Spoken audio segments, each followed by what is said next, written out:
এক নারী এরকম জেনা করে এসেছিল আমার নবীর কাছে এসে যখন বলতেছি ইয়া রাসূলুল্লাহ জেনা করে ফেলেছি, শয়তানের ধোঁকায় পড়েছি, এখন আমার তো বাচ্চা কনসেপ্ট হয়ে গিয়েছে, সে সময় তো আর বাচ্চা ফেলার কোনো ওয়ে ছিল না। বলতেছি ইয়া রাসূলুল্লাহ আমি শাস্তি মাথা পেতে নিব, আল্লাহ যে শাস্তি যে শরীয়ত। বলে ঠিক আছে এখন শাস্তি পাওয়া লাগবে না, বাচ্চা যেহেতু আসছে বাচ্চাকে প্রসব দাও, সে দুনিয়া দেখুক, তারপরে দেখা যাবে। 9 মাস 10 দিন পরে আসতো, সারা রাত কাঁদতো ওই মহিলা। হযরত ওমর ইবনুল খাত্তাব চিৎকার দিয়ে এরকম মাজমার মধ্যে বলতে লাগলেন, এই বান্দারা শুনেন, সেই সমস্ত সাচ্চা বান্দাদের কথা বলছি, আজকার কোন দুনিয়ার আমাদের মতো মোল্লাদের কথা বলছি না, যারা 1000 1200 500 1000 টাকায় বিক্রি করে দেয় নিজেদের দিনকে, নিজেদের জমিনকে, যাদের মধ্যে গয়রত বলতে কিছু নাই, আমাদের কথা বলছি না, তেনাদের কথা বলছি। জেনাদের উসিলায় এখন পর্যন্ত ইসলাম আমাদের ঘরের মধ্যে আছে, আলহামদুলিল্লাহ। ভাইরা আমার, বাবারা আমার, বলতেছেন ওই খাতুন কান্না করতে করতে যখন বাচ্চা নিয়ে এসেছে 9 মাস 10 দিন পর, কামলিওয়ালা নবী বলতেছে তার তো দুধ পান করতে হবে, তার আরেকটা হক আছে, সে যখন হাঁটা চলা করবে 2-2.5 বছর 24 মাস পর্যন্ত দুধ পান করার সিস্টেম আছে, এরপর থেকে আর নেই, বাচ্চাকে অন্য সিস্টেম করতে হয় না, তো এটা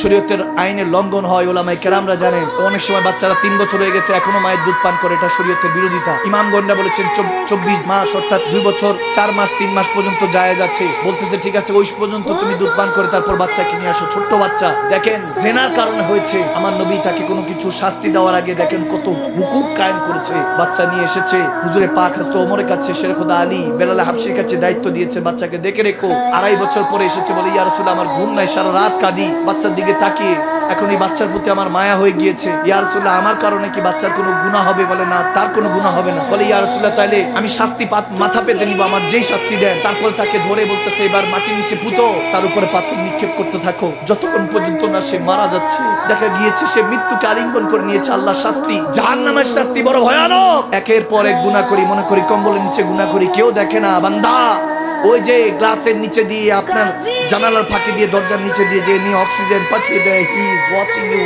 অলওয়েজ। তিনি দেখছেন আপনাকে, তিনি আপনাকে আমাকে দেখেন। হিসাব নিকাশ একদিন ওনার কাছে দিতে হবে। আজ সেই রাত, যে রাতে মাগফিরাতের কামনা করা যায়, যে রাতে রব্বুল আলামিনের কাছে চাইলে আল্লাহ খালি ফেরায় না। সুবহানাল্লাহ।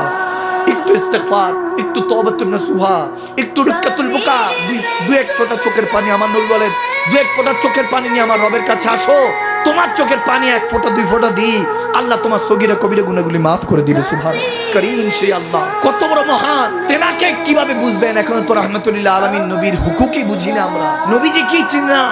সে নবী আপনার আমার সাথে দেখা দেওয়ার জন্য এখনো বসে আছেন মদিনাতুল মুনাওয়ারা থেকে। এখনো প্রতি রাতে কত কত আশিকদের কিসমত চমকায়, আমার হুজুরে পাকের সাথে দিদার লাভ হয়। সুবহানাল্লাহ। সেই নবীর দিদার কামনা করেন, মানরানি ফাকাদ আলহাত, নবীকে দেখাই আল্লাহকে দেখা। সুবহানাল্লাহ। এটা কোনো কিচ্ছা কাহিনী নয়। ওই খাতুন উপরে যখন পাথর নিক্ষেপ করা হচ্ছে, একটা পর্যায়ে ইন্তেকাল হয়ে গেল খাতুন। যখন মারা গেল অনেকে কান্না করা শুরু করলেন, আহা ছোট্ট বাচ্চাকে রেখে মাটা চলে গেল, সবাই কান্না করছে। জেনা তো হয়ে গিয়েছে, গুনার শাস্তি নিয়ে নিয়েছে।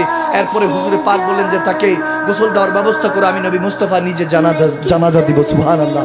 যখন জানাজা, অনেকে এতরাজ করলেন ইয়া রাসূলুল্লাহ জেনা করছিল, জেনা করেছে, পাপাচারে লিপ্ত হয়েছে। আমার তখন নবী বলতে লাগলেন আর তুমি জেনা দেখেছো, তার তওবা দেখলা না, তার তওবা দেখলা না? এই খাতুন, এই মহিলা দেখো না কিভাবে নিজের জীবন দিয়ে দিল তওবা করতে করতে। তওবাতুন নসুহা, তওবাতুল কাবলাল মাউত।